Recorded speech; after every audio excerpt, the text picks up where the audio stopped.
আমি অ্যাডভোকেট গোবিন্দ প্রামাণিক, মহাসচিব, বাংলাদেশ জাতীয় হিন্দু মহাজোট।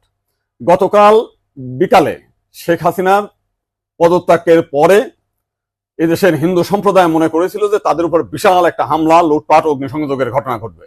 কিন্তু গতকাল বিকালেই বিএনপি এবং জামাতের নেতারা তাদের নেতৃবৃন্দকে হিন্দুদের বাড়িতে হামলা, লুটপাট, অগ্নিসংযোগ যাতে না হয় এবং প্রত্যেক মন্দিরে যাতে পাহারা দেয় সেই ব্যবস্থা করার নির্দেশ দেয়। এবং গতকাল থেকে আমরা দেখেছি সেই পাহারা দিয়েছে। সাধারণভাবে হিন্দুদের উপরে বড় কোনো মন্দিরে কোনো হামলার ঘটনা ঘটে নাই।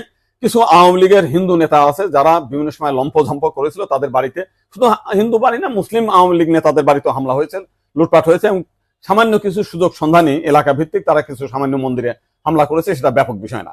কিন্তু আমরা দেখলাম যে ভারতের রিপাবলিক এইটাকে নিয়ে ব্যাপকভাবে রিউমার ছড়াচ্ছে, নানান কিছু মিলে উদ্ভট কথাবার্তা বলছে। এবং আজকে দেখলাম শেখ হাসিনার নিয়ে তারা কাহিনী তৈরি করছে, বঙ্গবন্ধুর স্ট্যাচু ভাঙছে, সেটা নিয়ে তারা খুব দুঃখে সাগরে ভাসছে। আমার এক সাংবাদিক ফোন দিয়েছিলাম, তাদের বলেছি যে আপনারা যদি শেখ হাসিনার জন্য যদি এত কান্না আপনাদের মধ্যে আসে, তো শেখ হাসিনা ভারতে গিয়েছে, আপনারা ভারতের প্রধানমন্ত্রী নরেন্দ্র মোদীকে সরিয়ে শেখ হাসিনাকে আপনারা প্রধানমন্ত্রী হিসেবে ঘোষণা করেন। সে ভারতও রক্ষা করতে পারবে, আপনার সেভেন সিস্টারও রক্ষা করতে পারবে। আপনারা তো প্রতিদিন বলতেছেন যে শেখ হাসিনা না থাকলে ভারতে সেভেন সিস্টার থাকবে না। তো এইবার আপনাদের একটা বিশাল সুযোগ আছে, আপনারা শেখ হাসিনাকে ভারতের প্রধানমন্ত্রী করেন।